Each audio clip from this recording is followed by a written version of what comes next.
Olá! Bem-vindos ao Desafio Diário de Shadowing.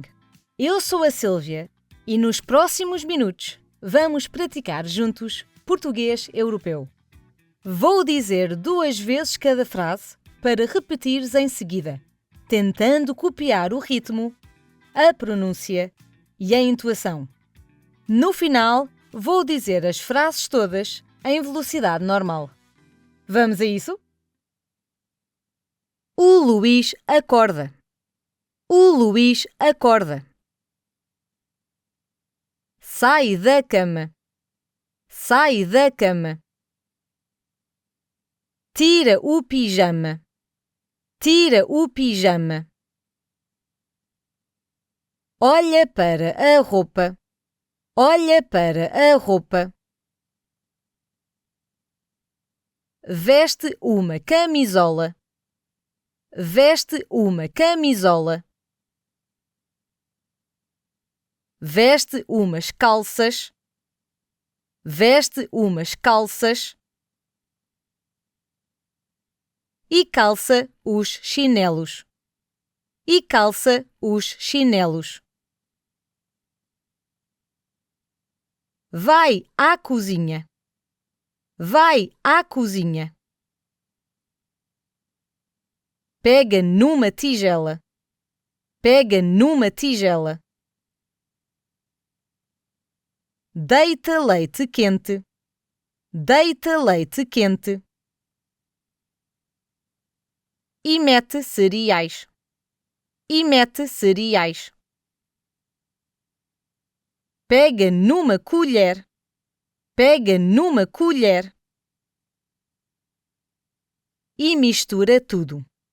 E mistura tudo. Come os cereais. Come os cereais. E depois uma banana. E depois uma banana. Termina o pequeno almoço. Termina o pequeno almoço. Lava a tigela. Lava a tigela. E lava as mãos. E lava as mãos.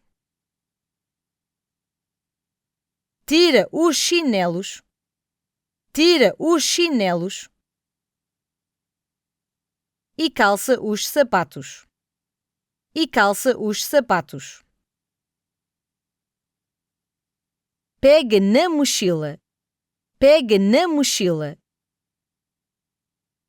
E no casaco. E no casaco. E sai de casa. E sai de casa. Vai ao café. Vai ao café. Entra. Entra. E pede um galão. E pede um galão.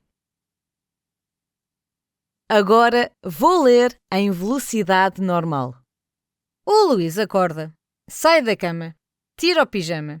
Olha para a roupa. Veste uma camisola. Veste umas calças. E calça os chinelos. Vai à cozinha. Pega numa tigela. Deita leite quente. E mete cereais. Pega numa colher e mistura tudo.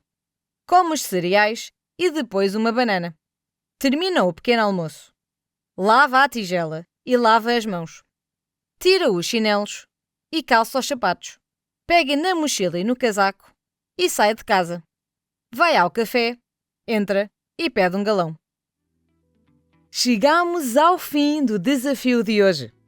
Ouve novamente e repete as frases com calma. Um pouco todos os dias faz uma grande diferença. Até ao próximo episódio!